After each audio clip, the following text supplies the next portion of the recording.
raadiyoo sagalee walabummaa Oromiyaati. Raadiyoon sagalee walabummaa Oromiyaa karaa marsariitii independent.oromia.org torbanitti yeroo lama kan isiniif dhiyaatu amma jalqaba.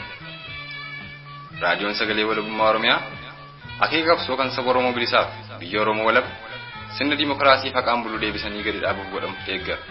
Akeeka qabsoo kana babal'isuufis hojjeta. Birmadummaan Oromoo dafqa dhiigaaf lafee ilmaan Oromoon dhugoma jedhee amana. Dhaggeeffattoota isaas wareegama qaalii kanaaf kakaasuuf carraaqa. Kun raadiyoo sagalee walabummaa Oromiyaati.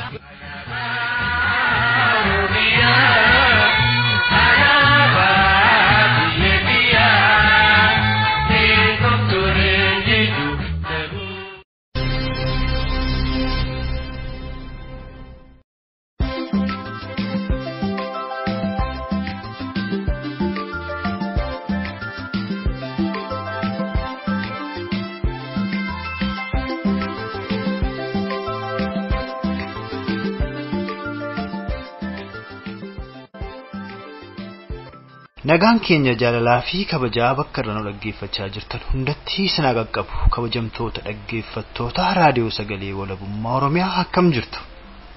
Heebila 13 bara 2015 keessummeessaan keessanirraa sanatiiki dhugaasaati. Ani sodaa sabaati dhaggeeffattoota keenya tokko jennee qophiilee raadiyoo sagalee walabummaa Oromiyaa tamsaasa isaa kan guyyaa jalqabaa qabannee isiniif dhiyaanneerra. Qophiileen raadiyoo sagalee walabummaa Oromiyaa guyyaa irraas kan of keessatti hammatu oduu gaaffii fi deebii koreelee olaanoo raadiyoo sagalee walabummaa Oromiyaa waliin goon walaloo akkasumas walleelee warraaqsaa fi beeksisoota raadiyoo sagalee walabummaa Oromiyaa adda addaa qabannee isiniif dhiyaanneerra dhaggeeffattoota keenya. Hanga noo sagantaa keenyaatti akka waliin turtan kabajaan isin gaafanna. Hayyeegaa dhaggeeffattoota keenya raadiyoon sagalee walabummaa Oromiyaa akkuma waadaa isiniif seene tamsaasa isaa kallattiin karaa marsariitii independent Oromiyaa isiniif dabarsu kunoo guyyaa har'aa qophii isaa tokko jedhee jalqabee jira. Qophiileen nuti duratti isin beeksifnes kan guyyaa har'aa yeroo ta'an sagantaa keenya dhaabbataan torbanitti aanurraa eegallee isiniif dabarsinu marsariitii independent.oromia.org banuun baafata yookaan meenuu keessaa raadiyoo kan jedhu filattanii achi keessaas gabataa sagantaa raadiyoo sagalee walabummaa Oromiyaa yookaan Schedule table for Voice of Independent Oromia kan jedhu yoo ilaaltan argachuu ni dandeessu. Anis dhaggeeffattoota keenyaaf yaada dabalataan kennuu barbaada. Innis dhaggeeffattoonni kallattiin qophiilee keenya kana dhaggeeffataa jirtan ergaa gaaffii fi yaada nu ergitan yoo qabaattan karaa teessoolee keenya armaan gadii nu erguu dandeessu. Iimeeliin keenya voice.oromia@gmail.com, Facebookiin keenya walabummaa Oromiyaa fi karaa Twitterii keenya Independent Oromiyaa jechuun dhaamsa keessan yoo nuuf ergitan nu qaqqaba.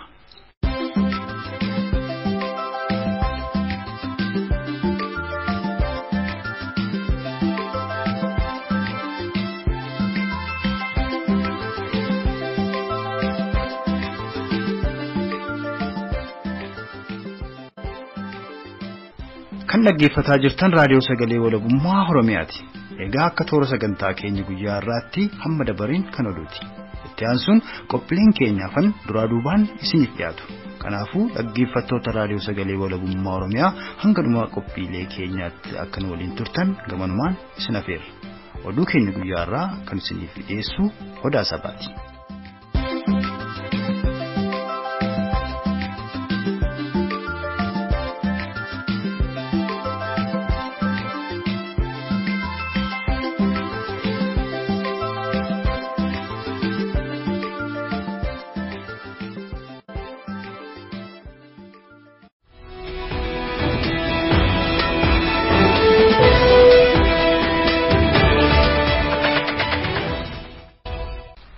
Akkamitti dhaggeeffattoota keenya oduu guyyaa har'aa isin dhageessisa.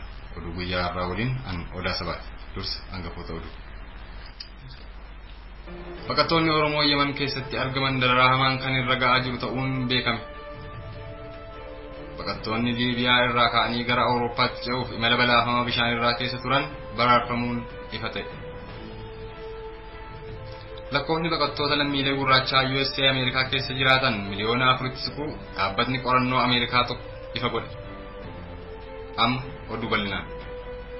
Baqattoonni Liibiyaa irraa ka'anii gara Awurooppaatti ce'uuf imala balaafamaa bishaan irraa keessa turan 978 balaa galaana Meditiraaniyaanii irratti isaan irra ga'uu malu irraa daangaa eegdota biyya Xaaliyaaniin baraarfamuu isaanii qondaaltonni Xaaliyaan ifa godhan. CNN akka gabaasetti Imaltoonni doonii sana keessa turan kunniin baqattoota Afrikaa baha giddu galeessaa irraa baqatan akka ta'anis beeksisee jira. Miseensa paarlaamaa Awurooppaa kan ta'an Maatiyuus Selviin akka jedhanitti baqattoonni imala badhaafamaa kanarra turan kunniin buufata doonii Liibiyaa irraa ka'uun maayila 30 fagaatan malee birmannaa taasifameen baraarfamuu isaanii himaniiru. Baqattoonni Oromoo biyya Yemen keessatti argaman hidhamaa, ajjeefamaa fi gurguramaa akka jiran ifa ta'ee jira. Gidirfamaa fi hammeenya isaanirra gahaa jiru ibsachuuf dhiyeenya kana akka hiriira nagaa ba'uun ibsanitti nuti baqattoonni Oromoo ni hidhamne, ni gurguramne, ni ajjeefamne jechuun lammiin Oromoo karaa danda'ameen isaanii birmachuu akka qabu dhaammatanii jiru. Haaluma kanaan kan wal qabate odeeffannoon maddeen keenya irraa nu qaqqabe akka ibsutti mootummaan biyyoota garaa garaa yeroo itti lammiilee isaa balaa hamaa kana keessaa baasaa jirutti baqattoonni Oromoo garuu kan isaaniif birmatu akka hin qabnee fi kaleen keessaa baafamee akka gurguramuuf daa'imman ammoo gudeedamaa kan jiran ta'uun beekameera.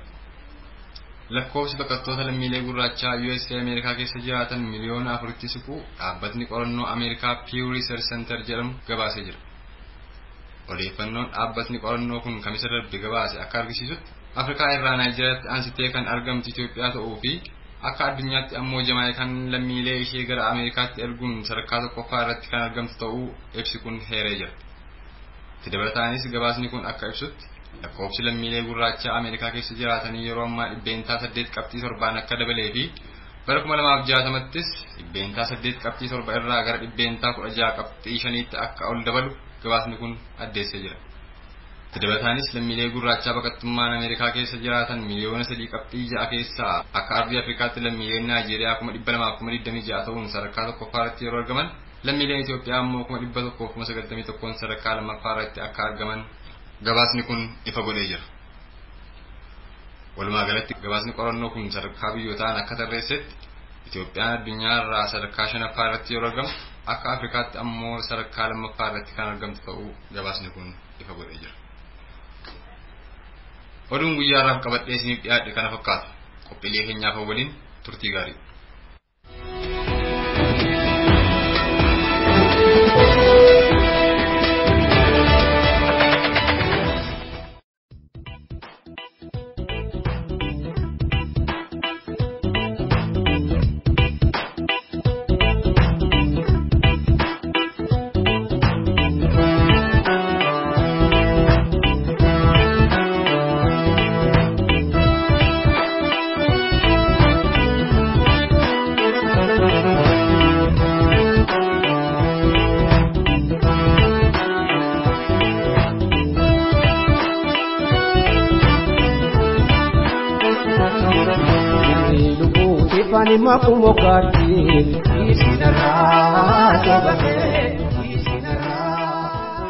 Kan dhaggeeffachaa jirtan raadiyoo sagalee walabummaa Oromiyaati dhaggeeffattoota keenya. Raadiyoon sagalee walabummaa Oromiyaa raadiyoo Oromootaa qabsoo bilisummaa Oromoo fi walabummaa Oromiyaa fi godhamu kan tubsu ta'ee Oromoota kaayichaatti amananii fi sagalee ta'uun kan hojjetudha. Mee amma immoo qophii keenyatti aanutti osoo hin dabarre wallee Adnaan Muhammad kanaan wal si'eessinee haa dabarru. Wallee Adnaan waliin turtii gaarii.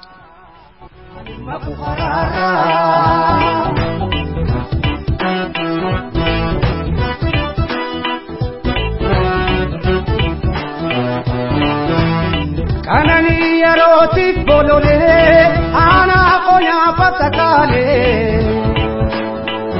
tone diga podime pulsa toda bikane Kanani yaroti bolole ana konya patakale tone diga podime pulsa toda bikane Alagatin ana la pejamse Itubodi kulli kimsaksase Yenyam peru Kaninu kase Yenyam peru Kaninu kase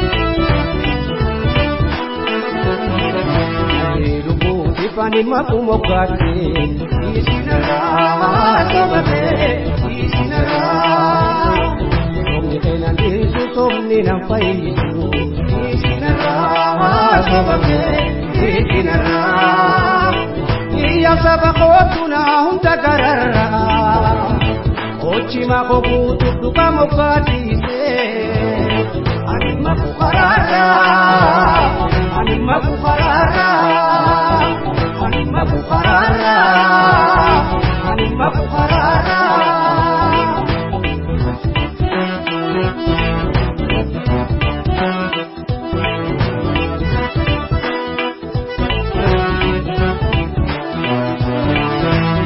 matina dambo pekalu taitati otankajelu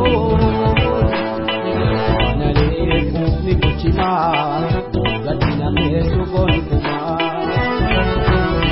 omani tuma kutatu enke akol tuturur kotu koti kombiche pachu kankotole ananja achu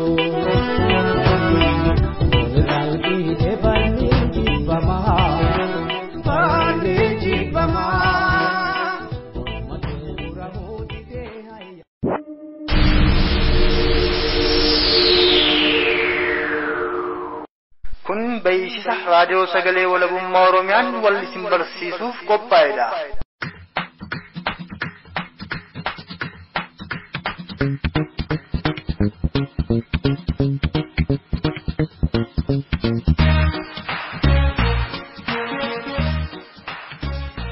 raadiyoo sagalee walabummaa Oromiyaa jedhamuun kan moggaafame raadiyoo Oromoo kan qabsoo bilisummaa Oromoo fi walabummaa Oromiyaa fi godhamu kan tumsu ta'ee Oromoota kaayichatti hamananii fi sagalee ta'uun kan hojjetu kan qilleensa irra oolu eegalus sarara Hebla 13 bara 2015 irraa eegaleeti.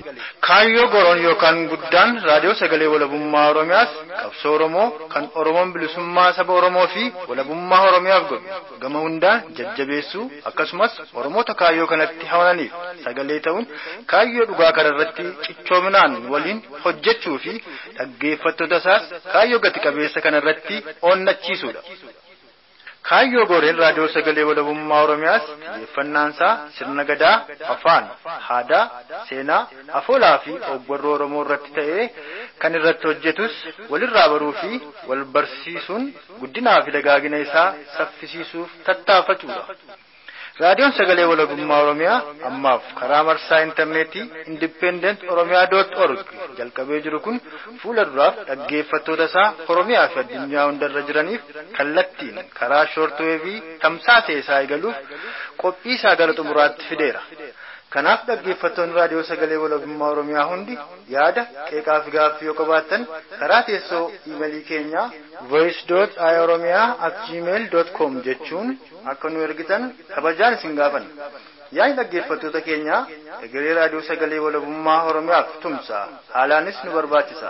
Kanaaf raadiyoon sagalee walabummaa Oromiyaa kan Oromooti yaada keessan gumaatu ittiin qusatinaa. Hubachiisa. Tamsaasa raadiyoo sagalee walabummaa Oromiyaa karaa marsaa intarneetii darbu hordofuuf marsariitii independent.oromia.org seenuun caqasuu ni dandeessu. raadiyoo sagalee walabummaa Oromiyaa 13 bara 2015.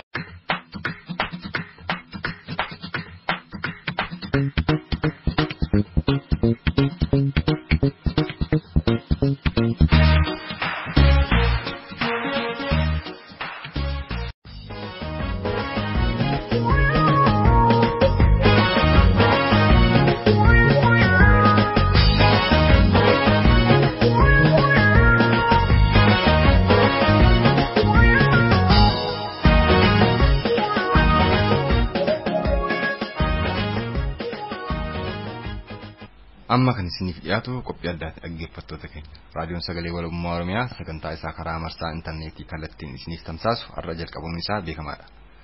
Nus kanuma sabeeffachuun qophii keenya addaa guyyaa har'aa keessatti keessummoota 3 qabannee isiniif dhiyaanneerra. Keessummootni keenya kunis koreelee olaanoo raadiyoo sagalee walabummaa Oromiyaati. Kaayyoon nuti warra kana keessummaa keenya har'aa godhannee isiniif dhiyaanneefis raadiyoo sagalee walabummaa Oromiyaa dhaggeeffattoota isaaf ifa gochuuf yeroo ta'u gaaffiif deebii kanas kan waliin taasise xiiqii dhugaasaati. Amma gara qophichaatti isin dabarsa.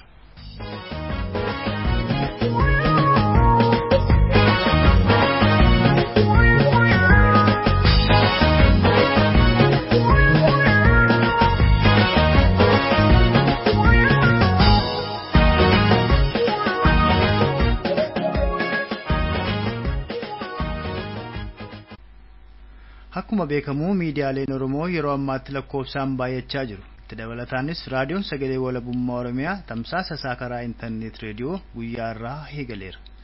Isin sadan ammoo jechuun koos adde sochii danuu obbo Arabaafannoo fi obbo Moosisaan kanneen barbaachisummaa raadiyoo sagalee walabummaa Oromiyaa hubattanii jalqabamuu isaa irrattis kanneen gumaacha guddaa godhan keessaa warra jirtan yoo taatan akkasumas miseensota koree hojii raadiyoo sagalee walabummaa Oromiyaa qindeessan taatanii hojjechaa jirtu. Arrammoo dhimma raadiyoo sagalee walabummaa Oromiyaa irratti gaaffii fi deebii karaa toora bilbilaan na waliin godhuuf waan na hayyamtaniif maqaa dhaggeeffattoota raadiyoo sagalee walabummaa Oromiyaan jaboon isin galateeffadha. Gaarigaa mee osoo gara gaaffii fi deebii keenyaatti hin seenne dhaggeeffattoota raadiyoo sagalee walabummaa Oromiyaan wal simbarsiisuun haa eegaluuti dhaggeeffattoota keenyaan wal baraa. Obbo Moosisaa isinirraan jalqabaa mee dhaggeeffattoota keenyaan wal baraa. Galatoomi Booxiqii Dhugaasaa maqaa koo akkuma jette Moosisaa Oosaan jedhama. Warra koree reediyoo kana qindeessu keessaa nama tokko. Har'a asitti akka akeekaa reediyoo kana akkan dubbadhu naaf heeruu keetii fi baay'een si galateeffadha. Galatooma jaala maqaan kiyya Arabaafannoodha. Carraa kana nuu kanneen afeertuu keessanii fi galatoomaa jechaa.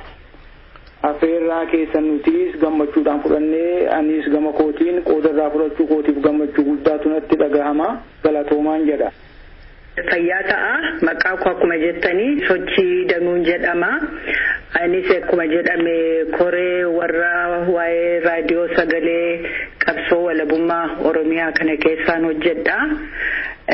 Ammas immoo har'a asirratti argamuudhaaf carraa kana kennuu keessanii fi baay'een isin galateeffadha. Nus maqaa dhaggeeffattoota raadiyoo sagalee walabummaa Oromiyaatiin gaaffii fi deebii waliin godhuuf fayyamuu keessaniif jaboo isin galateeffanna.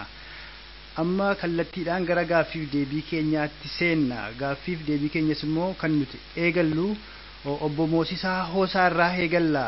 Obbo Moosisaa raadiyoon sagalee walabummaa Oromiyaa hundeessuuf maaltu isin kakaase?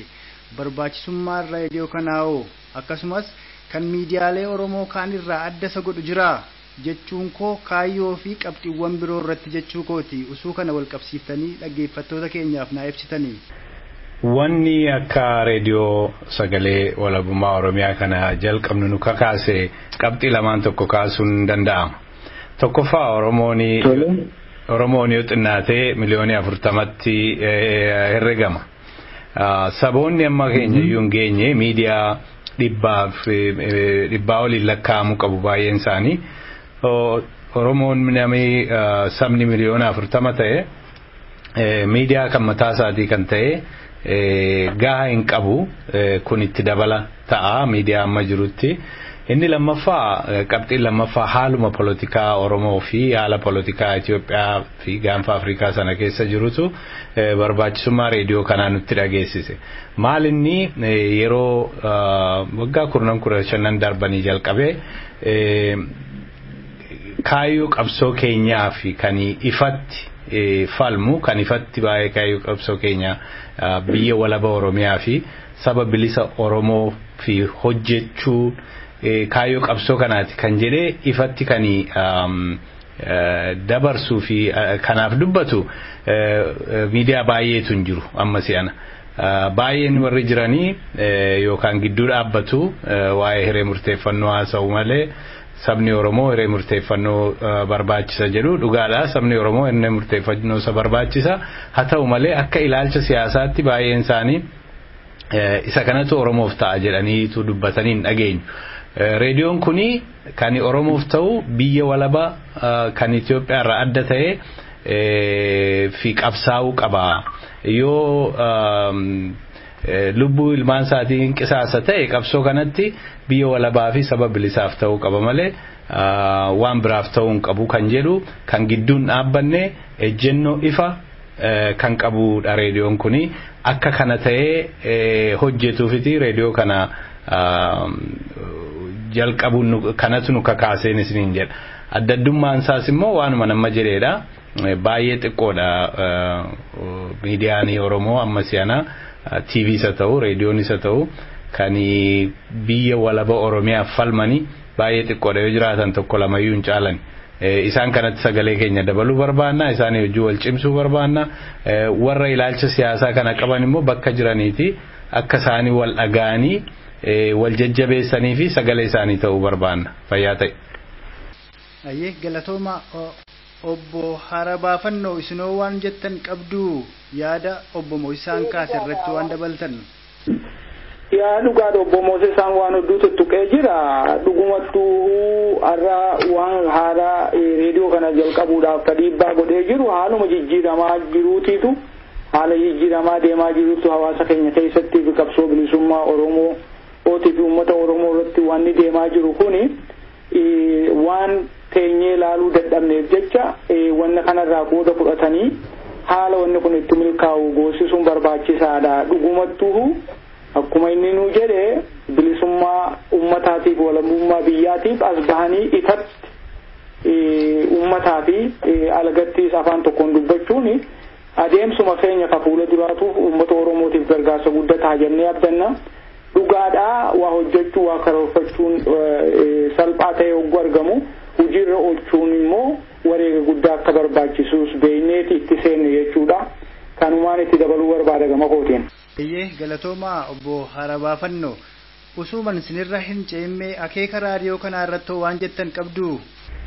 Dhugaadha akeekni reediyoo kanaa maali yoo jedhe wanni baay'eellee hundallee dubbachuu yoo dadhabne haga tokko keessaa tuttuquun barbaachisaadha jechuudha.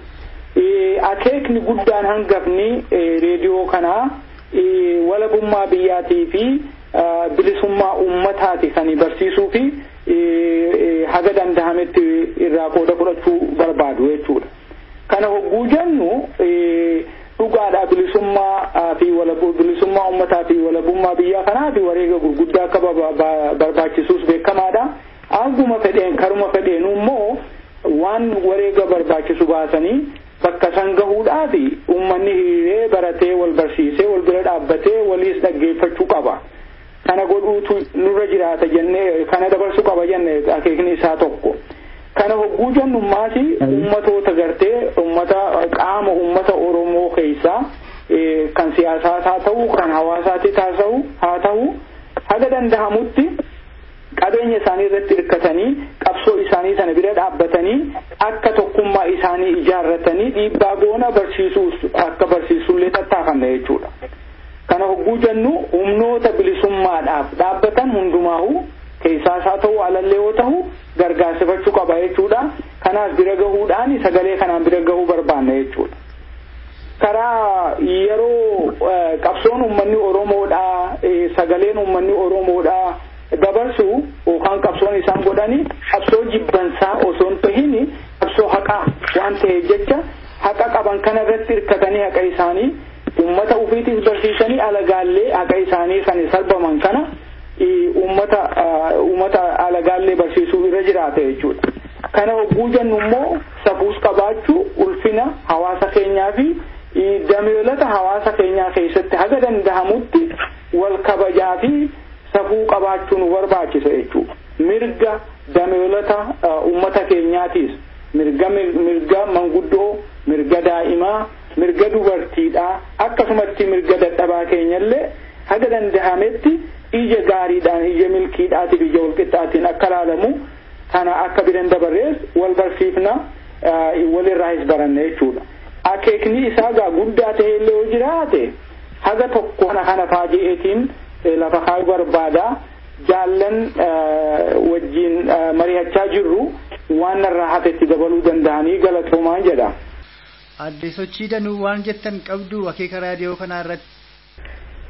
Kanarratti kan inni dabaluu barbaadu gara biraan immoo handhuurri akeeka raadiyoo sagalee qabsoo walabummaa Oromiyaa kuni tokko sirna dimookiraasiif sirna gadaa kan haala baraa fi jireenya saba Oromoo ammaa waliin adeemuu danda'u guddisuudha. Kana jechuun piromootii gochuudha jechuudha. kana malees immoo qajeelfama qajeelummaa yookiin justice akkasumas ammoo yaada seeraan buluu fi wal bulchuu heeratti amanuu kana kan jajjabeessuu fi Oromiyaa walaboonte keessattis immoo haqni nambiyyaa kana jechuun citizenship akka itti eegamuu danda'u barsiisuudhaa fi walii wajjin barachuu jechuudha kan. Gara biraanis immoo waa'ee kanoomaa yookiin riyaalitii qabsoo bilisummaa fi akkasumas ammoo hundeen dhibdee sabni Oromoo amma keessa jiru eessa akka dhufe xiinxaluu fi kana birattis immoo saba Oromootii fi ibsuudha kan. Kan biraas ammoo filmaata maalii qaba sabni Oromoo maal jedhu sirna koloneeffataa kana ofirraa buusuudhaaf filannoonni qabu yookiinis immoo gorsa beektotaa maaltu jira kana irratti sabni tokko kolonii jalaatii bilisa of baasee ofii isaatiin biyya isaa ofiin bulchachuu irratti kanas immoo irratti mari'achuudhaa fi wal barsiisuu jechuudha kan. Akeeki inni gara biraanis immoo amma sobaa fi olola bifa adda addaani hawaasa Oromoo keessattis ta'e yookiinis ammoo warra Habashaatiin qabsoo bilisummaa Oromoo irratti oofamaa jirus dura dhaabbachuu jechuudha kan. Itti dabalees immoo kan jiru kaanii yakka fi badiisaa koloneeffataan Habashaadhaa amma Oromoota irratti hojjechaa jiru kana jechuun namoota akka lafa argeetti ajjeesuudhaani ari'achuudhaani akkasumas ammoo lafa isaanii kan isaan irratti dhalatanii irra jiraatan irraas buqqisee hojiidhaaf jireenya dhowwachuudhaan kan inni saba keenya rakkisaa jiru kanas saba keenyatti himuudhaa fi waan akkasii kana dura dhaabbachuudha jechuudha kaanii hakeekni raadiyoo kana lamaan sadan tokko yooni maqaa dha'ee kaanii kan irratti dhaaba fayyaa ta'a. Obbo Moosisaa asirratti waan dabaltan yoo jiraatu. Gaariidha waan baay'ee waan itti dabaluun qabu obboleeyyan dura dubbatanii waan baay'ee tuttuqaniiru haa ta'u malee qabxiidhuma lamaan tokkotti dabaluufi tokko Oromoon biyya lafaa kana addunyaarra jiraata addunyaa kana keessa saboota baay'ee jira. Saboota baay'een kuni Oromoodhaa wajjin interakshinii qabu. Kanaafi oduun biyya addunyaa, oduun Afrikaa, oduun biyya sanaa, haala politikaa biyya lafaa kun hundumtu Oromoon dhaga'uuni qabsoo isaatiif hin gargaara. Dhaga'ees immoo qabsoo keenya attamitti gargaara isa jedhu xiinxaluun isa kana immoo xiinxalanii dhiyeessuun baay'ee gargaara Oromoo. Tokko akeek reediyoo kana ta'a innee yaadna. Gara biraani Oromummaa jechuun Oromoo ta'anii dhalachuu qofaatu hin ta'in dhiigaan Oromoo ta'uu qofaatu hin ta'in seenaa Oromoo beekuudha, aadaa Oromoo beekuudha, ittiin jiraachuudha, ikoonomii Oromoo, waa'ee sirna gadaa Oromoo beekuudha, haqa, waa'ee fayyaa, waa'ee aartii Oromoo kana hundumaa hamma danda'amu reediyoon kuni in guddisaa akka namni Oromoon itti walirraa waan kana baratu hin gargaara reediyoon kun jennee yaadna. Dhuma irratti qabxii tokkotti itti dabaluu barbaadu kani baay'ee ifatti beekamaa jiru amma si'ana yaada siyaasaa adda addaatu Oromoo keessaa baay'ee faffaca'ee jira. Yaadni siyaasaa kun immoo akkas ta'uunsaa qabsoo Oromoo laaffisee jira. Qabsoo Oromoo kan itti laaffise immoo qabsaa'ota faffacaasuudhaani qabsaa'ota adda adda hiruudhaan. Isa kana keessatti kanneeni fakkeenyaaf waan Oromoo waggaa 100 yaalee dadhabe itti deebinee yaaluu qabna faayidanii kana turra salphataa amma biyyi lafaa kanaaf hin kennu kanaaf isa kana dhiifnee kaayyoo Oromoo isa dura ittiin qabsoo kana jalqabne dhiifnee biyya lafaa addunyaa mootummoota aanga'oo kadhachuudhaan achi geenyaa yookaan wayyaanee kadhachuun achi geenyaa warri jedhanii jiru haaras kan amma dhalatan jiru kan turanis jiru isaan kanas ilaalcha isaanii nuyi ilaalcha keenya wajjin wal bira qabne isa kamtu Oromoof ta'aasa jedhu ilaalcha siyaasaa wal dorgomu kanarratti xiinxala barbaachisuu fi odeeffannoo barbaachisu Oromoof kennuun jiru reediyoo kanaa keessaa tokko ta'een ilaala fayyaa ta'an kanuma itti dabala obboleeyyan dura haasa'anii hundasaayyuu kabarii godhaniif. Boomosisa usuman sinirra hin ceemme raadiyoon sagalee walabummaa Oromiyaa kan hundeeffame ilaalcha siyaasaa tokko innis Oromiyaa biyya walabaa falmachuu qaba kan jedhu deggeruu fi bilisummaa Oromoo deggeruu kan jedhudha. Kun maaliif barbaachisaa ta'e ilaalchota siyaasaa wal dorgomoo jira jettu ilaalchonni qabsoo biyya walabaa fi saba bilisa Oromiyaa agarsiisuuf godhaman kan dorgoman isaan kan faadhalaata. Tokkoffaa ilaalchi politikaa wal dorgomanii jiru baay'eetu jira Oromoo keessa yoo xiqqaate iddoo sadiitti irra ilaaluu dandeenya. Tokko warra federaalummaa fi dimokiraatummaa Itoophiyaa keessatti Oromooni biyya federaalaa fi dimokiraatikii ta'e keessa jiraachaa jira ammayyuu waan hundumtuu dhumeeraa qabsoon Oromoo dhumeeraa warri jedhanii amma gaa misoomuma malee waan biraan hin jiru warri jedhantu jiru isaan kun warra diinaa wajjin hojjetan warra OPDO. Lammaffaa tuutni lammaffaani murni lammaffaani warra Itoophiyaa Democrat of the Federal of State tubarannu barbaachisa Itoophiyaan Federal of State akka heera ishee Federal of State garuu federalizimii dhugaa miti yookaan immoo dimokiraasiin hin jiru jedhanii warra falmantu jiru isaan kun immoo warra biyya keessa jiranii fi warra biyya alaa ta'anii fedhii kana qaban walitti qabnee ilaaluu dandeenya. Inni sadaffaa ilaalchi siyaasaa kan nama dorgomaa jiru isa nuti sila kaafne maa inni uummanni Oromoo kan inni qabsaa'uu qabu biyya isaa kan humnaan irraa fuudhame kan koloneeffatame kolonii jalaa bahee biyya isaatti abbaa ta'ee qabeenya isaatti ajajee qofaasaa jiraachuu biyya walaba ijaarratee jiraachuutu irra wayyaa fi biyya isaa sana keessatti haqaa fi sirna dimokiraasii yeroo wajjin deemu sirna gadaa dimokiraasii yeroo wajjin deemu godhate yoo jiraate wayyaa fi kan jedhu immoo ilaalcha addi bilisummaa Oromoo faa dhaabonni Oromoo baay'een yeroo dheeraadhaaf irratti hojjechaa turanii ammallee jabaatee deemaa jiru garuu nama warri yaada kana qabanii walitti dhufanii wal jabeessuu dadhabuurraan kan ka'e xinnoo ishee warri Itoophiyaa Dimookiraatessina jedhanii ammallee akkuma baroota dhibba darbee lubbuu ijoollee keenyaa Itoophiyaa Dimookiraatessutti qisaasuu barbaadanii xinnoo ishee dhiibanii amma sagalee dhoowwachaa jiru. Isaan kun kanaaf wanni reediyoon kun hin barbaachisa jenneef sababni tokko kana. Warra ilaalcha siyaasaa nuyi jennu biyya Oromiyaa walaba qabsaa'uu fi isa jedhu kana yaada warra qabanii jabeessuudhaaf reediyoon kun kan dhaabbate so isaan kun ilaalcha siyaasaa sadii wal dorgomaa jiranii jechuu dandeenya akkasumattiin yoo ilaalle. Obbo Harabaafannoo yoo yaada dabalataa qabaattan dhugaadha faallaan adda addaa jiraata lakkii arra biyya haaraa ijaaruun hin barbaachisu. Yaada biyya qofatti ijaaruun yaada dulloomaadha kan jedhanillee numa jira jechuudha.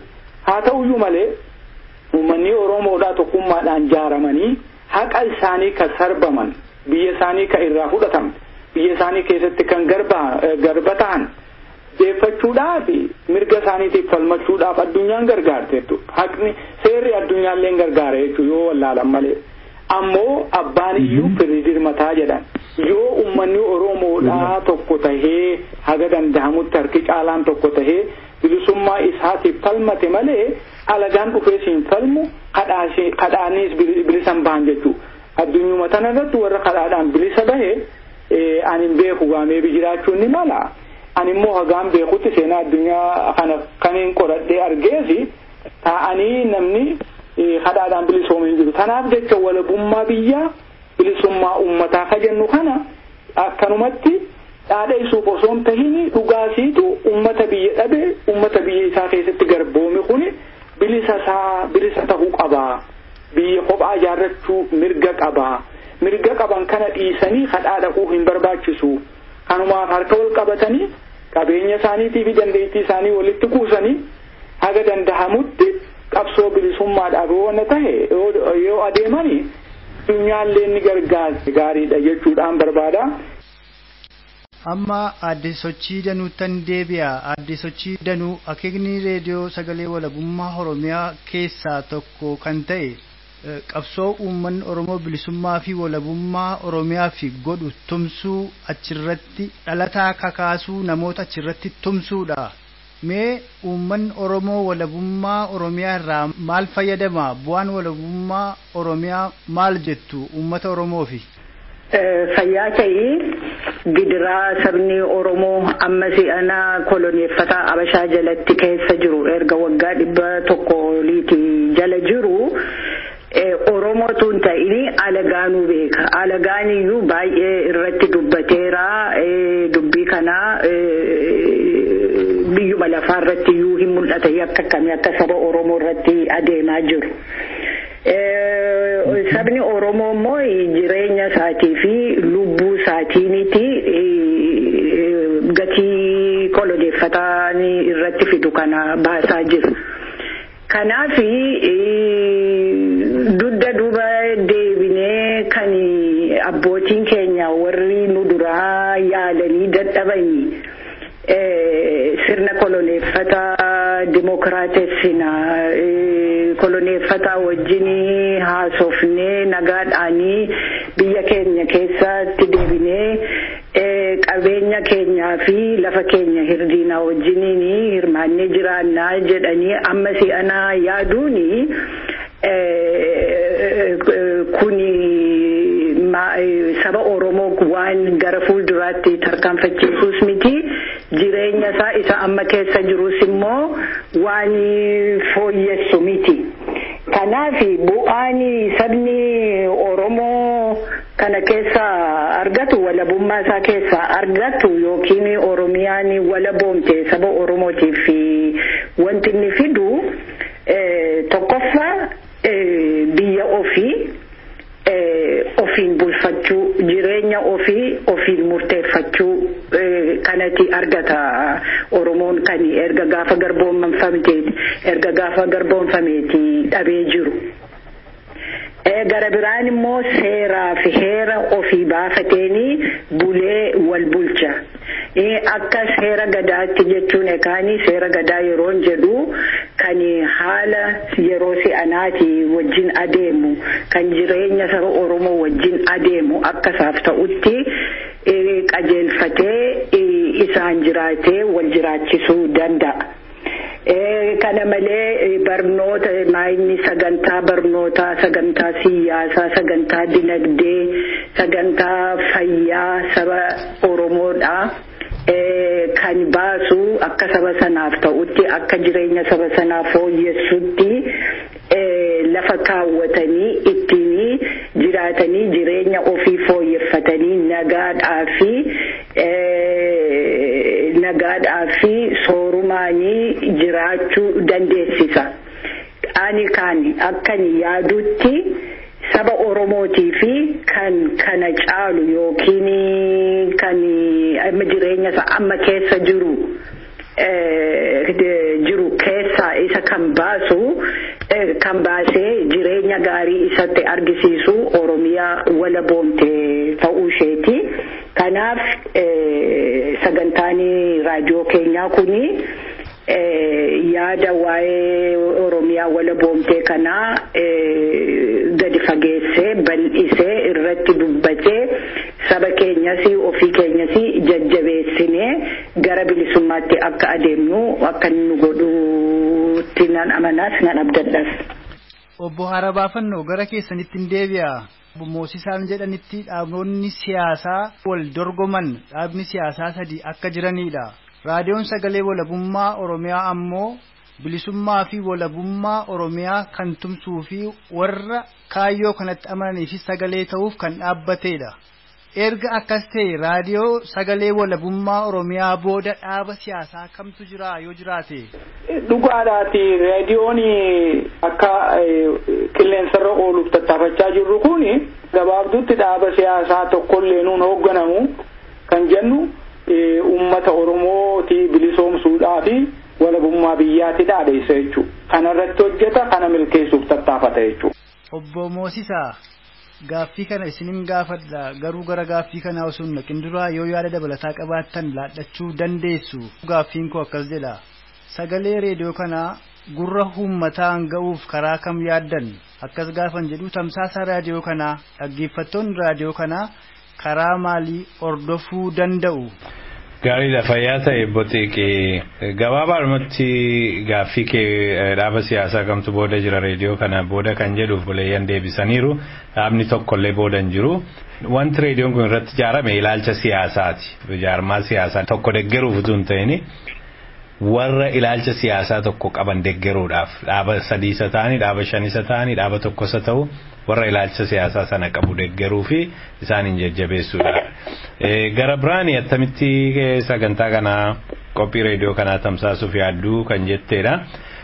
Tokkoffaa intarneetii irratti dabarsuudhaan jalqabna. Intarneetii irratti qophii fixannee jirra maree intarneetii irratti dabarsuudhaafi isa ji'a tokkoof lama gidduu erga dabarsinee booda shortweeviidhaan immoo biyyatti dabarsuu jalqabna. Sagantaa torban guyyaa si'a tokko dabarsuudhaan jalqabna. Ammas akkas yeroo xinnoo ishee ilaalle immoo sagantaa keenya yeroo lama achuma guguddisaa deemnee yeroo yerootti dabarsuudhaaf yaanna. Kan itti dabarsinu gaa akkuma hubatamu warra biyya alaa qofaa miti warra biyya keessaas dabalateeti. Kanaaf ishee ammaaf kanachi dhaqqabuu dandeenyu shortwave reediyoodhaani. Shortwave sanaan dabarsina biyyatti biyya alaattis immoo intarneetiidhaan dabarsina. Akkasittiin nu dhaggeeffachuu danda'u. Biyya alaatti intarneetiin kan dabarsinu weebsaayitii qabna independentoromia.org jedhamu. Achirratti dabarsinaa achirraa dhaggeeffachuu danda'u warri sagantaa keenya dhaggeeffachuu fedhani biyyatti shortwave reediyoodhaan dabarsina jedheera frequency isaa baandii isaa yeroo dhiyoo keessatti beeksifna. Guyyaan isaa hin beekamne jechuudha yoo akkas ta'e karaa shortwave kan darbu. Guyyaan murtaa'e adibu malee torban 8 yeroon caalle keessatti akka shortwaveedhaan dabarsinu waadaa galuu dandeenya. Ayyee galatoomaa obbo Moosisaa. Aadde sochii danuu gara keessanitti hin deebi'a. Raadiyoon kun mee qabsoo Oromoo keessatti bu'aa akkamii yookaan shoora akkamii taphachuu danda'a jettanii yaaddu? Haalli nuyi amma si'ana keessa jiru haalli sabni Oromoo amma keessa jiru yaada Itoophiyaa jedhu yaada Oromiyaa walaboomte achi fagaataa jiru yookiin ta'uu hin danda'u kan jedhutu baay'ee faffaca'aa jira baay'ee faffaca'ees jira. Kanaaf raadiyoon kun isa afaan Ingiliziitiin empowering jedhani saba Oromoo kan empowerii godhu saba Oromoo isa bilisummaa isaa waa'ee bilisummaatiif waa'ee walabummaa Oromiyaa dheebotee jiru kana karaa inni ittiin yaada isaa kana kuufatee iddoo isaatiin ga'ee kana jechuun Oromiyaa walaboom dhugeeffachuu akka inni danda'u akka bira dhaabbatuu fi akka yaada isaa jajjabeessu empoweringiidhuma akka inni godhu kanatti ni amananii kana gargaaraa yookiin kana nu gargaaree dheetan amana fayyaa ta'e. Ayyee galatoomaa aadde sochii daduu. Obbo Moosisaa aadde sochiin danuu uummata Oromoo qabsoo Oromoo bilisummaa fi warabummaa Oromoo irratti godhamu akkasumas immoo Oromoo ilaalcha sanatti amanan waliif fiduu fi ubneessuu irratti shoora guddaa taphataa reediyoon sagalee walabummaa Oromiyaa jedhan isinis asirratti waan jettan yoo qabaattan. Gaariidha fayyaa ta'e botiiqee xinnoo ishee waan itti dabalu waan hin qabu. Ilaalchi siyaasaa amma akeekni qabsoo bilisummaa Oromiyaa biyya walabaa fi uummata bilisa argamsiisuuf ta'uu qaban ni jedhu yeroo waggoota 15 darban kana keessa gara koorneriitti dhidhiibamaa dhufe keessa mainstreamii Oromoo isa jedhan kana keessaati akka gara alaatti dhidhiibamaa dhufaa jira. Yoo nama hubatee ilaalee fi hoogganoonni jaarmota ilaalchi siyaasaa keenya kana kaayyoo kanatti amanna warri jedhan illee gadi ba'anii elaa akeekni qabsoo bilisummaa Oromoo kana jedhanii dubbachuuf hin saalfatu baay'een isaanii. Matootii addunyaa ambaasaaddaroota biyya adda addaatti yemmuu dubbatanii yemmuu warra gaazexeessootaa fi gaaffiif deebii kennanii miidiyaadhuma Oromoo irratti illee yemmuu gaaffiif deebii kennanii baay'een isaanii hin saalfatu. Kana hin dubbatanii yoo dubbatanii saalfachaa dubbatu. Kuni maal fideera amma si'anaa yeroo ammaa kanatti warri ilaalcha siyaasaa kana qaban akka kootii fi akka keenyaa kuni akka boodattafootti akka warra haala politikaa addunyaa amma jiru hin hubanne akka wanni kun hin galleefitti akka wal'aalootti dhiyeeffamaa jiru. Akka boodattafootti kan ilaalamanii fi addunyaan kutteetti. Biyyi lafaa super powerii lamarraa tokkotti deebi'eera. Kana hubachuu dadhaban jarri kuni amma si'anaa qabsoo hidhannootiin waa goona jechuun hin danda'amu. Warri kun warra politikaan hin galleefidha, warra boodattafoodha. Isa jedhuuni warra ilaalcha siyaasaa kana qabanii baay'ee saalfachiisuutu yaalamaa jira. Kuni warri ilaalcha siyaasaa kana qabanii kan beekuu qabani kan reediyoon kunis beeksisuu qabu. Maa inni warra ilaalcha siyaasaa kana qabantu fidee Oromoo asiin ga'e. Yemmuu warri kaani biyya Itoophiyaa keessatti Itoophiyaa Dimookiraatessi jedhanii qabsaa'aa turani bara 30 bara 40 dura warra lakkii Oromoodhaa fi qofaatti aadaasaaf hundasaaf falmuutu irra jira Itoophiyaan alatti warra jedhetu warra Oromoo fidee asiin ga'e. Yeroo sanas xiinxala politikaatti kanii irra wayyaa ture warra har'a yaada kana qabu har'as biyyi lafaa jijjiiramu addunyaa waan adda addaan jijjiiramu malee fedhiin Oromoo fi haalli Oromoo waan hin jijjiiramanii fi ilaalchi siyaasaa kun yoomillee kan dulloomu miti amma gaafa Oromooni walabummaa isaa argate biyya isaa irratti abbaa ta'utti. Kuni saalfii tokko hin qabu saalfii tokko malee akeekni qabsoo keenya biyya Oromoo walaba ta'ee fi biyya keenya keessatti immoo sirna gadaa kan hundumaaf walqixa ta'e sirna haqaa keessa jiraachuudhaa fi kanaaf qabsoofna. Kan jedhu kan saalfachuu hin qabne kan sagalee isaa ol kaasee dubbachuu qabu warri saalfachuu qabanii warra yeroo hundumaa qilleensa dhufe wajjin olii gadi jijjiiraman malee warri ilaalcha cimaa fi ilaalcha gadi fagoo akkasii qaban xiinxala politikaa cimaarraa ka'ee ilaalcha kana qabanii saalfii tokkollee qabaachuu hin qabanii sagalee isaanii wal dhageessisuu qabu wal jajjabeessuu qabu isa kanaaf immoo reediyoon kuni riqicha ta'a jechuun barbaada fayyaa ta'e. Obbo Harabaafannoo waan jettan qabdu. Waan tokko kan hafallee osoo hin ta'in kan wal yaadachisiisu nurra jiraatu namni nama gorfoonfate fakkeenyallee namaan ta'u ammoo waanuma gartee diinuma keetirraa waa barachuu danda'u nurra jiraata jechuudha. Yoo ilaalame fakkeenya gaarii kanuu ta'uu danda'an warra Habashootaati jechuudha. Kan darbees tahe kan amma jiruus. Namoonni biyya keenya dhufanii qabatanii humnaan uummata Oromoo bulchaa jiranii tokkeen isaanii haqadhaan dhufan jiru jechuudha. Dhugumattuu du'aniiti ajjeesaniiti biyya sanallee qabatan jechuudha. Haa ta'uyyuu malee kan safuudhaa fi fafa tahee argame yeroo baay'ee hogguu biyya alaatti baanee dubbannu harki caalaan biyya sanii bar Oromoodhaa meeqa taatu hogguu jedhanii miliyoona 40 ol hijan harka walakkaan nu hijan warri isin bulchoo miliyoona 3 miliyoona 4 miliyoona 6 yoo maaksimamii ta'e akkamitti kun ta'uu danda'ee jedhanii baay'ee gaafii cimaa nutti dhiyeessu jechuudha. Dhugaadha miliyoona 40 kan hin jaaramin irra miliyoonni 4 ka jaarame bu'a fida jechuudha.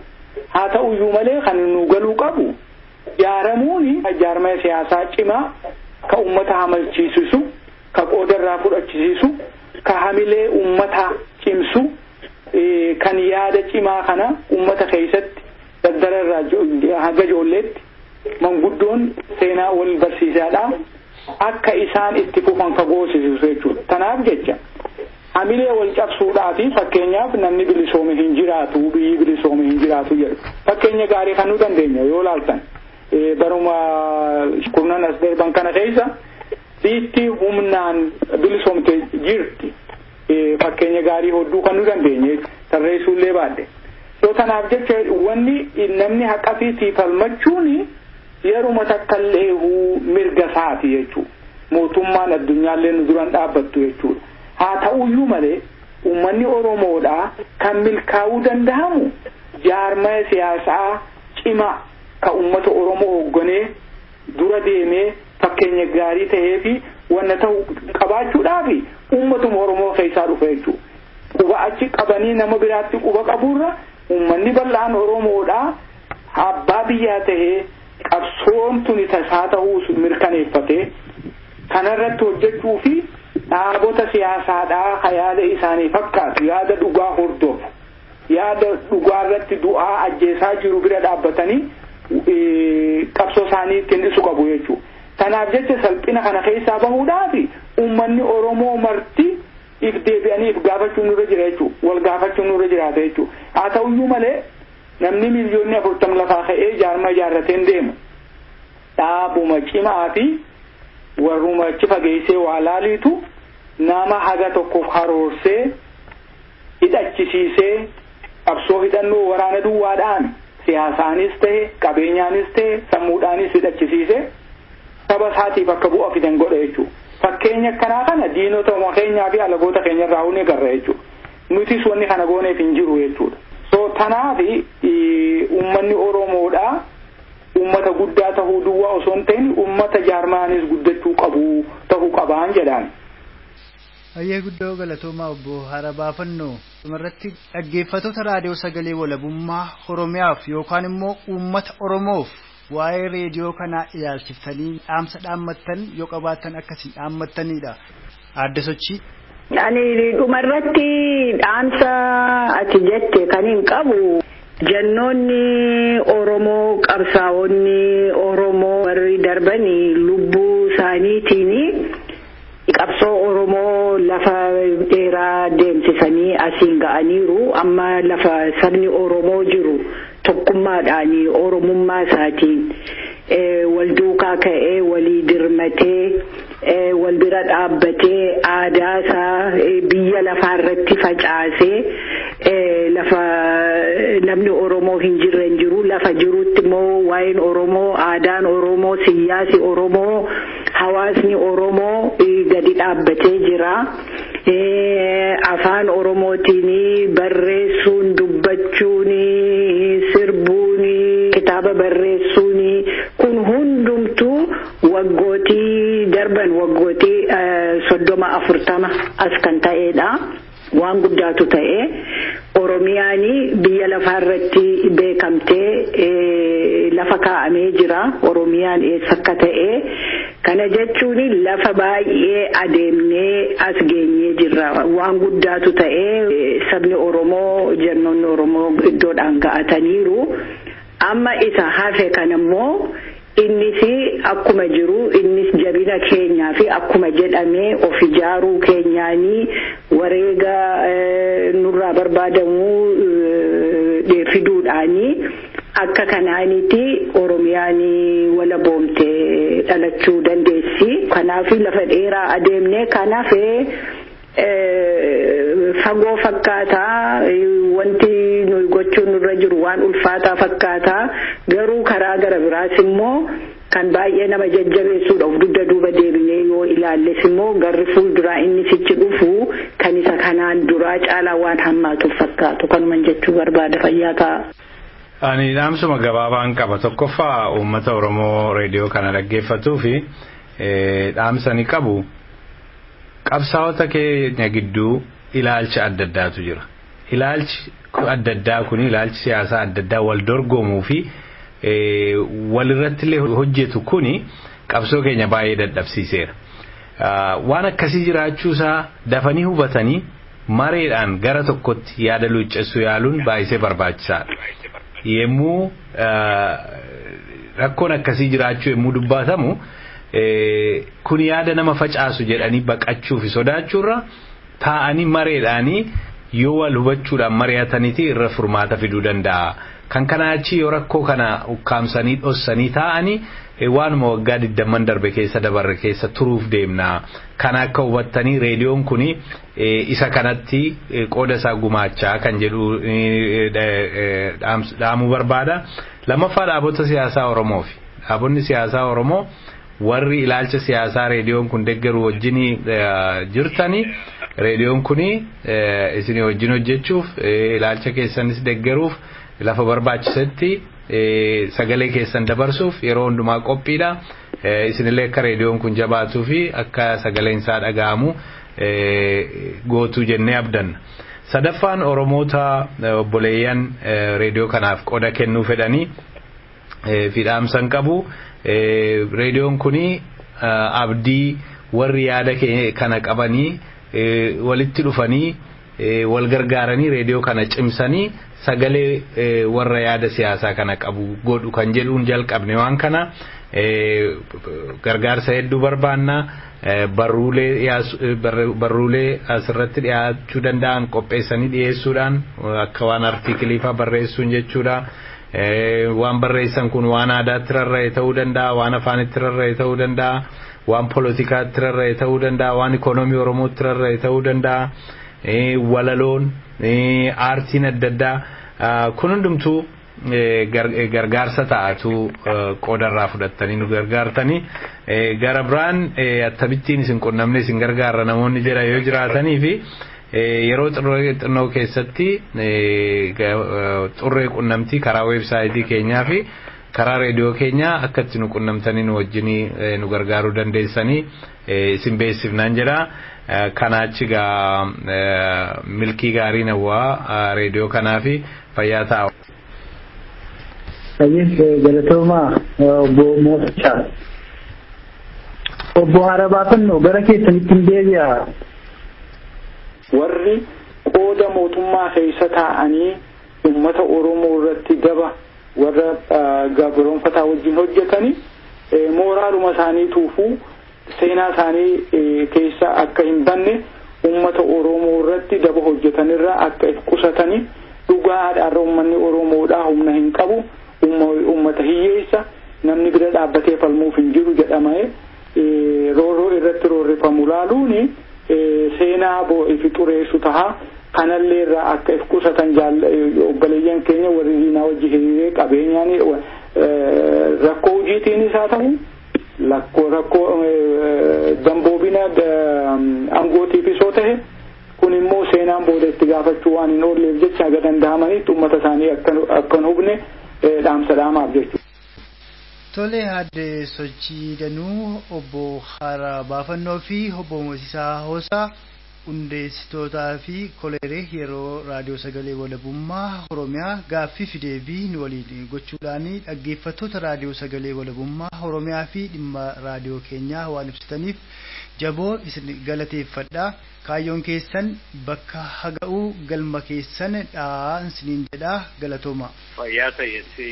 Fayyaa ta'e jaallattu.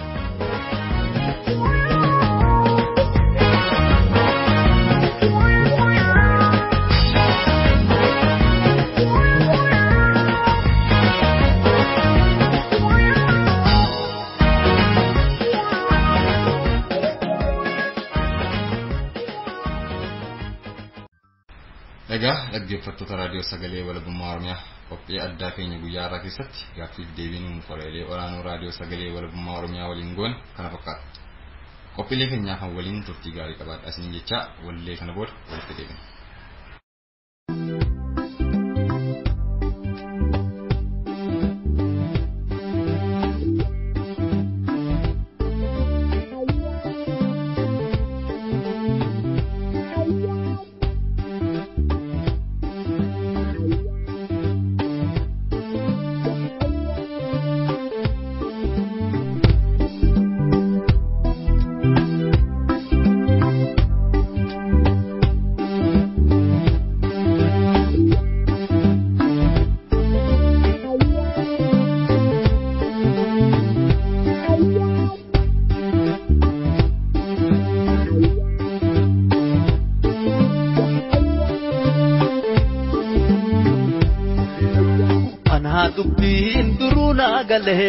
Nama kalu tatapne male warri ambanu kuno kale inani saati natti gale kunis boru galu hinolu takabate ta'u dagale warri qabso kawe lagate alakana lolu sagalee takkattiisi namanina warra qawwee dhukaasu malee takkattiisi namanina warra diina buqqaasu malee takkattiisi namanina warra qabsoo burbaasu malee.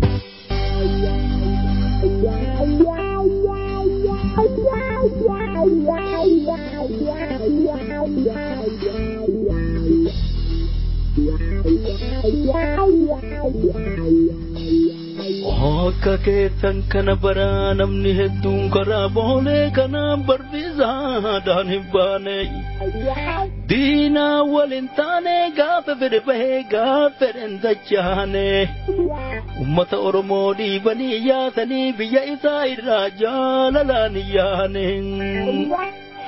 warri isaa yaase warri isin amma walii galtan kana mootummaa wayyaane sababni isaalleen akka keessan kana qorii lama keessaa mookaa tokko nyaachuun isaaniif hin taane eenyuunu hin jibbu biyya ofiititti hin jibannoo galu eenyuunu hin jibbu biyya ofiititti hin jibannoo galu wanni jedhaa jirru bilisummaa teenya barbaadachuuf yaane akka keessan kan harka qullaa galu waan irraa hin malu erga ofii dheettan adabadhaa taa'a ummata Oromoo duran dhaabatinaa ofirraa lolu dhaloota haarawaa ammatee santaraan akka kennaa miti humni keessan guutuu ijaa gurri keessan hundi isaa karaa Uti bara kenna sababa gabrummaa qawwee barre malee namoota barate hedduun qabnu bara sababni isaalleen saba Oromootiif ulaan barannoota hundumtuu danqara hayni waa barates ilmaan giraamashiif ilmaan qannaamashiif ilmaan fitoraarii ilmaan baaram baras ijoollee raatiitiif ilmaan dajjaamashii warri bara sana carraa barannoota argate gaafasi warra abbaan jaraa naftanyaaf ashkaraa abban naftii baatee naftanyoota jala oliif gad sakaraa hujiin abbaa jaraa gibira guursisuu kadide hiisisu qe'irraa buqqisuu agarsiisuu karaa naftanyoota baatee gaangee gubbaa kaayuu naftii lafaan gahee xurumbaa afuufaa nagaarii tatumaa gaangee gubbaa eegaa turaaf duuba yaa'u ajajaa fi labsii naftanyoota fuudhee gubbaa gad dabarsu ganamaaf galgala awcaacinii yookaan farfaataa jedhaa ummata farsu irgoobsiisoo guuraa sirritti safaraa sangaaf tumaalessaan amaara gabbara yoo gabbaruu baattan lafa irraa kaashigoo itti maraa jedhee abbaan jaraa ummata darara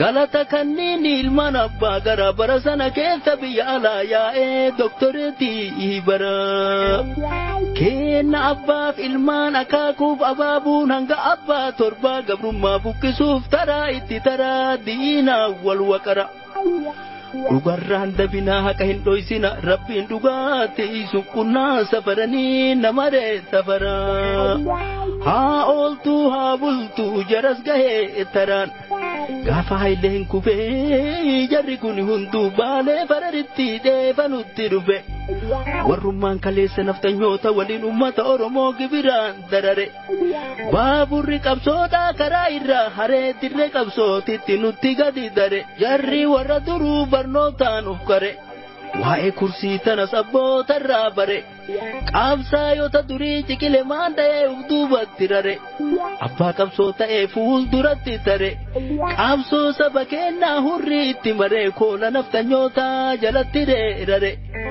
guyyaa tanaa kaasee qabsoon saba kennaa bosona keessattuu damee lama baase osoo akka qabsoo qotee bulaan kenna irratti dhumatee waan taatu kataate osoo akka qabsoo barattoonni teenna irratti dhumattee waan taatu kataate osoo akka qabsoo qabsaa'onni kenna sabboontonni teenna irratti dhumattee waan taatu kataate hadhaa miti kalee gaafa 91 Oromiyaan teenna ka walaba baate gaafa Oromummaan akkana dhiidaymaa sanitti mi'ooyte gaafa sabboonummaan onnee sabaa keessaa dibbee barka dhohite gaafa oromoonni akka sabaatitti daangaa hanga daangaa dammaytee ol kaate gaafa walabummaan gaafa bilisummaan akka aduu bariisanitti hangaate carraan gaafa sanii kama kenna taate hoggana bilchaataaf siyaasaa bilchaattu ubarkaa dhabuudhaan harka kenna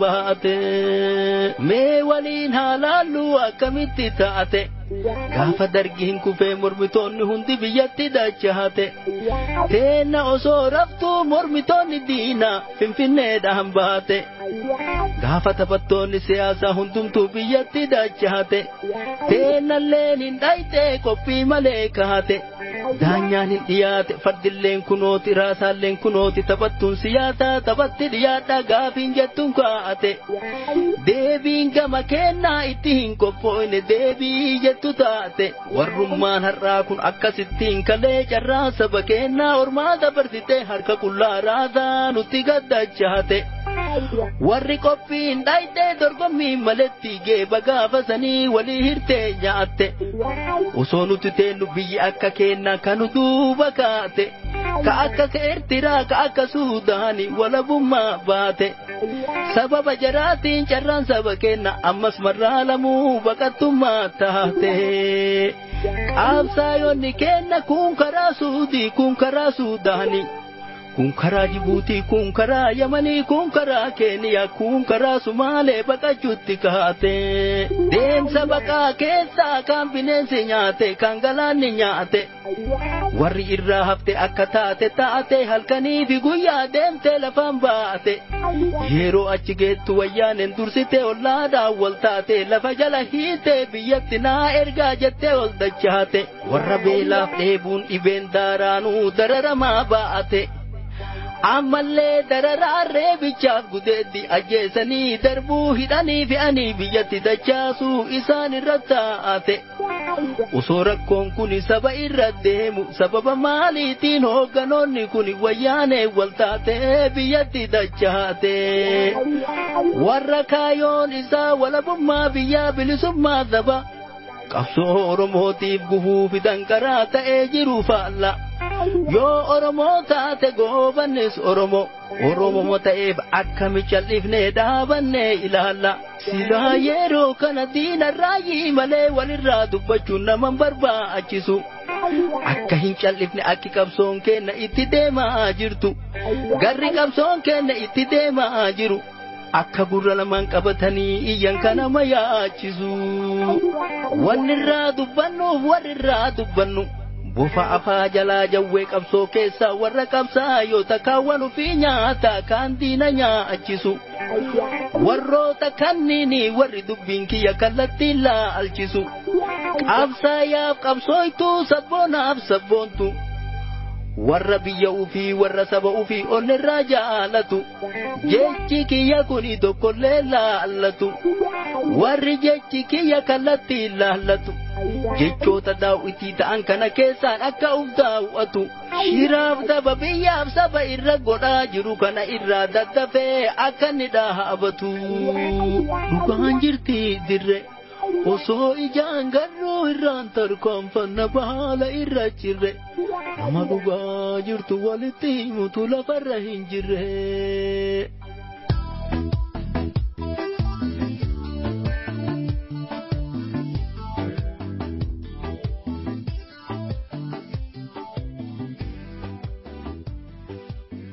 Wallisaa Umar Sulmaan walleessaa kanaaf hedduu galatoomfanna kanatti aansee kan isiniif dhiyaatu walaloodha.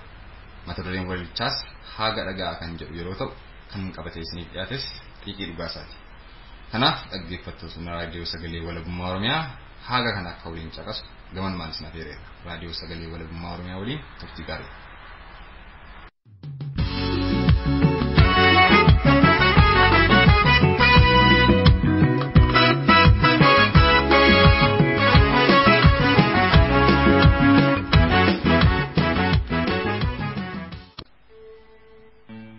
haga dagaa raadiyoon sagalee walabummaa Oromiyaa mee maal dubbata maaluma haasa'a eenyutu naa hima sin eeggadha egaa raadiyoo sagalee walabummaa Oromiyaa deebiin kee Oromoo fi halumaan beessa maqaan kee yuun ibsa eessittan deebi'a raadiyoo koo boonsaa gochaa Habashaa galeenii xinnoo irraa dubbisa beeloftuun Habashaa Abisiiniyaadhaa yeroo nutti duulte isa duraa cabnee Oromiyaatti dhabne mootii sanyii boofaa Miniliktu durse Minilik seexana maraataa kattaatti galu dhiiga dhala Oromoo keensee kan sooratu gochaansaa kaleedhaasii kana kan dubbatu weeraraa Habashaa fi kolonii ishee duraa Oromoon bilisa Oromiyaa walaba seenaan keenya kaleessii kanuma dubbata kanuma lallaba bara Oromoon cabee koloniitti namme beeloftuun Habashaa gootummaan nu caale warri Awurooppaa meeshaa Habashaa laatteen kan nu duguugamnee koloniitti qubne sabni Oromoodhaa duguuggaa irraa hafe koloneeffattootaaf yommuu harkaan laanne bilisummaa sabaa walabummaa biyyaa afaan qawween dhabee akkasaa sarbame harkatti deeffachuu fi lallabee wal yaame maatii waatii gatee osoo mana qabuu manasaa lagatee daggalatti namme beelaaf dheebuun jenne lubbuun hin mararre goota lammii isaatii fi dabarsee of kenne goonni keenya kaleenni lammiif dhimme Afeesaa bobeessee Oromummaaf ibse dhiiga isaas lolaasee daangaa Oromiyaa dhiiga isaan barreesse sararee saddeesse agartuu isaas dhabee ija keenya bane Oromiyaa arguun nu dandeessise miilla sitti dhabee faana isaarra deemnee kaayyoo isaa fi bobba'uu kan nu dandeessise akkanaan nuuf kufee goonni keenya kalee malee yaa saba ko malee yaa Oromoo kaayyoon isaa kufe kaayyoon nutti lufe nutoo itti fufe nuti lafan buufne kaayyoo goonni kufe fi boris irraan teenyu kaayyoo goota qarree meeqa itti dhabne otoo galman geenye irbuun kaayyoof seennis baraan kan hin jaarre bu'aan tan jijjiirre irbuu haqaa jabduu kakaakoo abboo seeree abboo sinaan seerrate innis galmaan ga'uu fi tasa guula nuufne guula suumeen teenye jilbisnan mudhugne onneen koo arras qara falmaa irraas hin teenye garuu yaa saba ko garuu yaa Oromoo ammas bakka hin geenye yoon irratti hin dhumne ilma kootu jira intalaan caala bun sanyii dhufte ilma kootti tara bikoos hoogganaa isaanirran kuttu isaantu xumura waadaan goota qarreesi labatan maan tartu isaantu xumura kaayyoon goota qarreesi kanumaan obbaa kanumaan dhugooma haga dhagaa gurra koonnatti ursaa jikoos rifata maalan arga jedhee qalbii wirna jedha garaan gombo jala maalan arga laata yaa labbi yaa gooytaa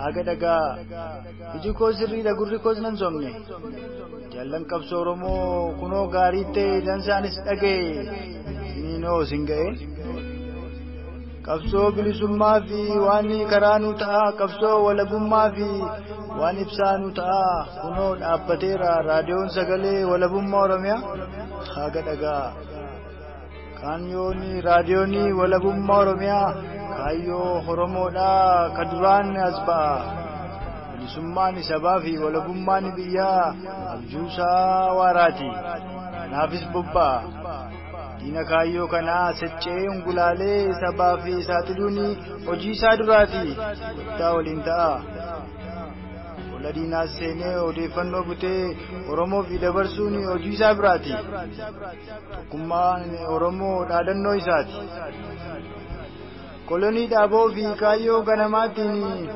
hidhadhaa bobba'anii dhaammannoo isaati afaan ifaajii dhorkuun hojii isaa ijooti waliin haa hojjennuun dhaammannoo isaati raadiyoon sagalee walabummaa Oromiyaa raadiyoo sagalee walabummaa Oromiyaa waliin haa dhaabbannu Oromoon dhagaa waliin haa dhaabbannu Oromoo olkaa.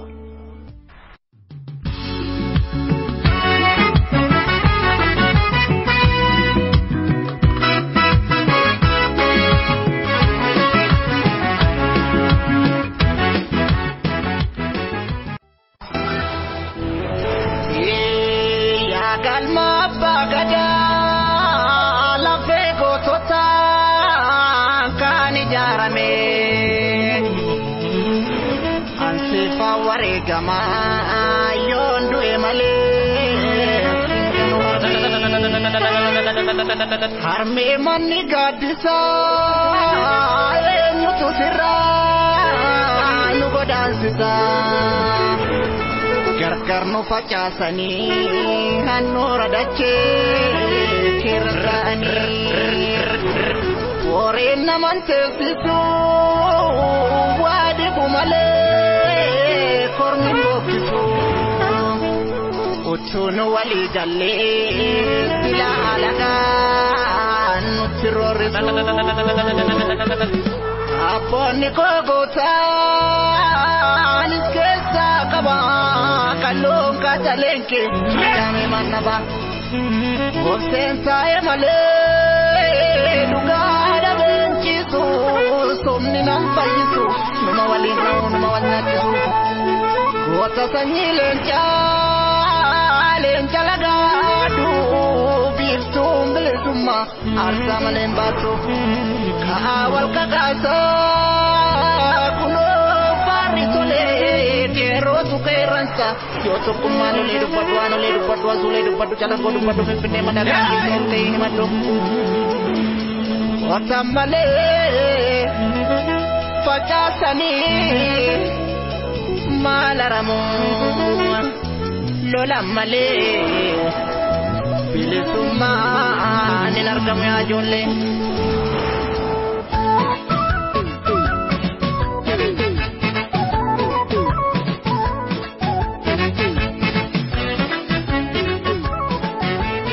Egaa dhaggeeffattoota raadiyoo sagalee walabummaa Oromiyaa qophiilee keenya caqasaa hanga ammaatti waan waliin turtaniif guddoo isin galateeffannaa akka itti gammaddanis abdii guddaa qabna. Itti aansuun kan isiniif dhiyaatu dhaamsa raadiyoo sagalee walabummaa Oromiyaati. Kan isiniif dhiyeessu Odaa Sabaa yoo ta'u anis gamanumaan hanga sagantaa keenya yeroo biroon walitti deebinutti nagaan naa jiraadhaan isiniin jedha.